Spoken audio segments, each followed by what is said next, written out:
E a gente começa falando da semana na Assembleia, vale dizer que a última, né, antes do recesso. Uma reunião com líderes de bloco define a pauta dessa semana. Deve ser votado o projeto que prevê rombo de 6 bilhões nas contas do Estado para o ano que vem, que é a Lei de Diretrizes Orçamentárias, né? E os deputados também devem concluir a votação sobre o IPVA reduzido a locadoras que revendem carros. Eduardo Costa, a última semana... As últimas semanas pegaram fogo e essa parece que promete também. Bom dia para você. Bom dia para todo mundo, boa semana, boa segunda. Tomara que a gente tenha na Assembleia a repetição do Congresso Nacional, que foi um fim de semestre sem surpresas desagradáveis, efeitos Frankenstein, etc. Agora, Júnior, não dá para falar desse assunto de rombo sem lembrar o que aconteceu na semana passada, ou 10 dias atrás, né, com a não votação em tempo hábil daquela história da adesão ao processo de renegociação da dívida. Quer dizer, um Estado que admite que vai ter um rombo no ano que vem de 6 bi, fora o que já tem, ser vítima daquele imbróglio da não votação, de um lado, suspeitas de que Brasília atuou para complicar a vida do Zema, o que seria política pequena, irresponsável e antipatriótica, e de outro, a má ação do governo, né? Mais uma vez, que esse governo patina demais na sua negociação com a Assembleia. Isso forma um caldo. Se Minas tiver que enfiar a mão no bolso para pagar 16 mais 6, 22 bi, é Estado quebrado mesmo. É caos. É caos. Mal Camargo, te dando bom dia e te perguntando sobre essa última semana da Assembleia, ainda com aquele impasse ali da liderança do governo, resquícios de toda essa articulação, né, do governo com a Assembleia do Estado. Bom dia. Bom dia, Júnior. Uma semana fundamental. O novo secretário de governo deve tomar posse amanhã.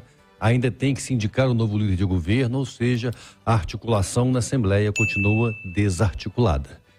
Agora, são temas sensíveis. 6 bilhões é o que se espera de déficit orçamentário para 2023, para 2024. E abrir mão do valor do IPVA das locadoras significa abrir mão de 35 milhões por mês. Mais um passivo de 1,5 bilhão. E é bom lembrar, agora a moda não é mais isentar IPVA. Já foi no passado, locadoras, aviões, jet ski. Agora não. A reforma tributária corrige isso. Lanchas, barcos, aviões, jet ski pagam IPVA. E por que locadora também não pode pagar? Se é automotor, todos estão incluídos. Deve também valer para as locadoras, na minha opinião. Rita Mundim, bom dia para você. 2 pautas aí que devem ser votadas nessa última semana antes do recesso, que esbarram na sua área, na área econômica. Bom dia. Bom dia, Júnior. Bom dia a todos. Olha, em relação ao déficit, né, a gente vê o estado de Minas Gerais, né? Está havendo uma reconstrução do Estado, isso não se faz da noite para o dia. Por outro lado, a questão do IPVA, ela é muito sensível, sim, porque é um setor da economia que está crescendo muito e movimentando muito. Então, por trás do IPVA, você tem todo o aluguel de automóveis e também de frotas. Então, você perde de um lado, mas é preciso fazer um encontro de contas. Você perde de um lado, mas você ganha de outro. Porque senão, se outro estado... Aí vem a guerra fiscal, né, que deverá acabar. Se outro estado abre mão do IPVA, aí esse mercado migra para outro estado. Então, tem que fazer conta e acredito que a equipe do governo Zema sabe fazê-las.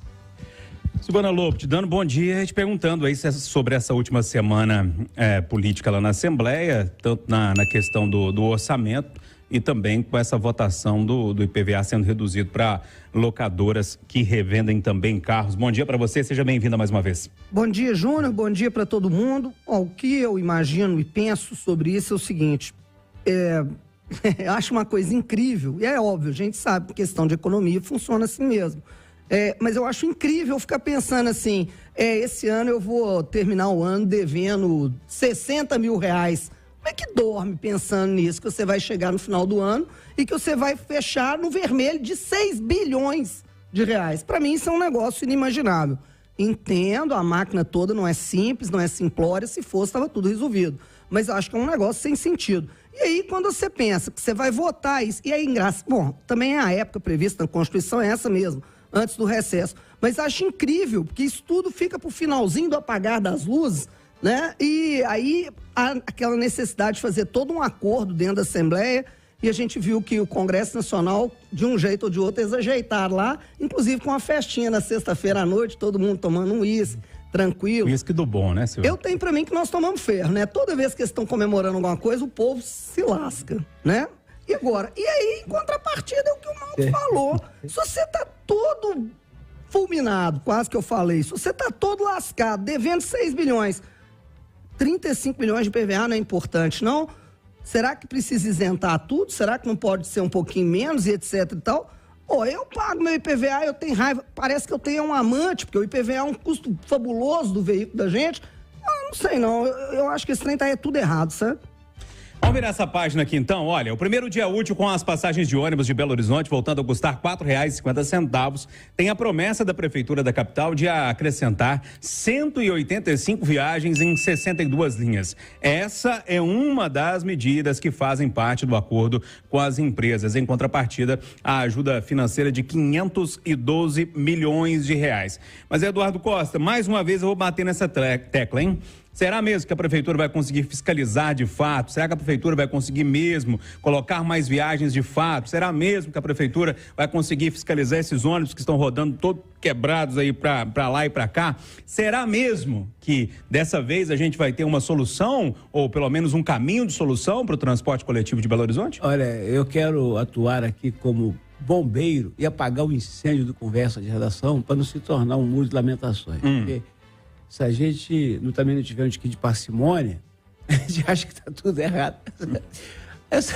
Essa frase inédita e que vai entrar para os anais do Conversa, da nossa Silvana, de que toda vez que eles tomam uísque a gente toma ferro. Quer dizer, agora, hoje estava escutando o Jornal da Itatiaia, o Cléber perguntando para o povo, eu falei, ô Júnior, se você for à rua, aqui, na porta da rádio, e perguntar o que você acha do transporte, todo mundo vai xingar. Ô, gente, vamos dar uma ajuda para o Fuad. Peraí. O acordo foi feito, a passagem caiu. A Prefeitura sequer repassou a primeira parcela para as empresas. Então é natural que a gente não pode cobrar hoje o aumento das linhas, troca de ônibus, tudo. Vamos deixar o Fuad molhar o bico, vamos esperar 2 meses. Eu compreendo as suas apreensões. Será?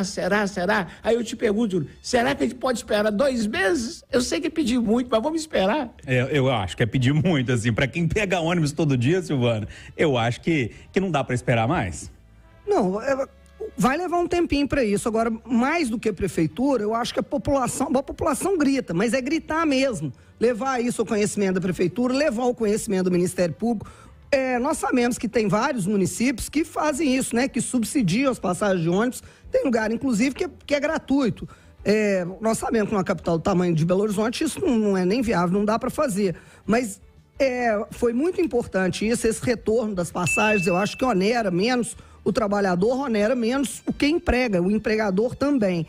E precisa gritar e gritar numa boa, porque se tem dinheiro público lá dentro, tem necessidade de se verificar sim. E esse pessoal tem que corresponder.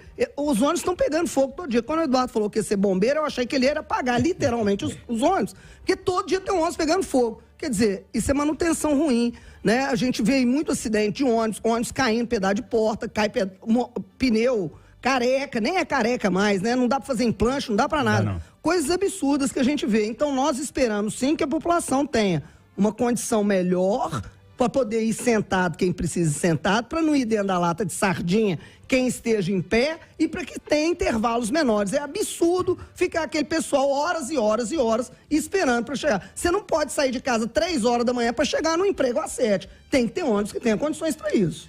Ô Rita, 500 milhões para lá e o povo espera melhora para cá, será?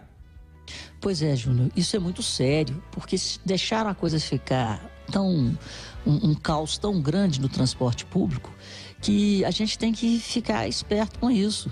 Não é qualquer melhorinha que vai melhorar a condição, não. Eu acho que tem que ser feita uma fiscalização agora, diária, para que o nível da qualidade suba. Porque quando você fala em 500 milhões, são 500 milhões que deixaram de ser aplicados em outros setores. Então está havendo um subsídio, né? Do dinheiro de todo mundo, dos contribuintes, para o transporte público, que é extremamente necessário, mas que ele tem que ser de boa qualidade, tamanho subsídio. A gente não pode achar que qualquer melhora é a melhora suficiente. Tem que honrar o contrato e temos sim que perseguir cada letra do que foi escrito no contrato. Daqui para frente colocar uma lupa em função dos recursos que foram destinados para o transporte público. Ô Mal Camargos, o Eduardo Costa pede 2 meses, eu até anotei aqui que vai dar 10 de setembro. 10 de setembro eu cutucar isso aqui de novo, vou deixar na agenda ali, eu gosto de anotar essas coisas. Mas em sua homenagem, eu estou pedindo a Viegas para ver se a gente traz, no mais tardar, quarta, de preferência amanhã, aqui, 11 horas da manhã no Rádio Vivo, o presidente do CETRA, para a gente falar, ô presidente, eu não vou aguentar o Júnior toda manhã, não. Tipo isso, não vai aguentar, não vai mesmo, não. E aí, Malco, você acha que mais 2 meses aí, dá para a turma esperar ou não? São tempos distintos, né? Nós cansamos de falar aqui que o sistema estava em colapso. Estava mesmo, porque a própria prefeitura também não cumpriu o seu papel, a sua parte no contrato de garantir o reajuste das tarifas de ônibus. Em nome da política, do bem-estar, em nome do voto, o prefeito Alexandre Calil segurou as passagens e o resultado está aí, o sistema entrou em colapso. Os tempos mudaram. O FUAD começa a restabelecer a ordem e começa então com o subsídio a ter controle de novo sobre os processos. Agora ele pode pôr a mão sim no transporte público e é necessário. E quando colocar a mão, a fiscalização precisa atuar. Antes era muito difícil, sem cumprir o papel da prefeitura, como cobrar das empresas. Agora com o subsídio, o jogo muda de lado. A prefeitura paga e a prefeitura cobra. Espero que seja assim. Oi, Rita. Fica aqui uma sugestão. A cada semana, a Itatiaia fazer um diagnóstico do que mudou. Não é daqui 2 meses, não. É uma vez por semana. Sabe? O que mudou? Melhorou a linha, não melhorou? Criar um mapinha, né? Da melhora do transporte coletivo.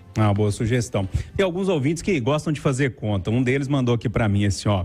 Júnior, a diferença entre a passagem de R$ 6,00 e R$ 4,50 rendeu para as empresas nesses últimos 76 dias em que houve o aumento cerca de 100 milhões, mais exatos 102 milhões de reais. Então não são só 512, não. São 614 milhões que os empresários colocaram a mão, é a conta do nosso ouvinte aqui. Mas, turma, vamos ficar de olho no transporte público, né? Eu acho que, de verdade, a gente precisa levantar mais um pouquinho o tom de voz em relação a essa história. Tem muitos anos que a gente está falando nisso, tem muitos anos, e está entrando dinheiro no bolso dos empresários para rodar o sistema, e a gente precisa de melhorias. Acho que o nosso tom está um pouquinho baixo em relação a isso, precisa aumentar e aumentar mais, porque quem pega ônibus todo dia, gente, para quem pega ônibus todo dia não é fácil não. Mas, além da crise no transporte, a gente tem crise na saúde, né? E aí, Mal Camargos, eu te pergunto, por que nunca acabam as reclamações sobre a demora de atendimento em unidades de saúde? Dessa vez, a revolta, e aí, Tatiana?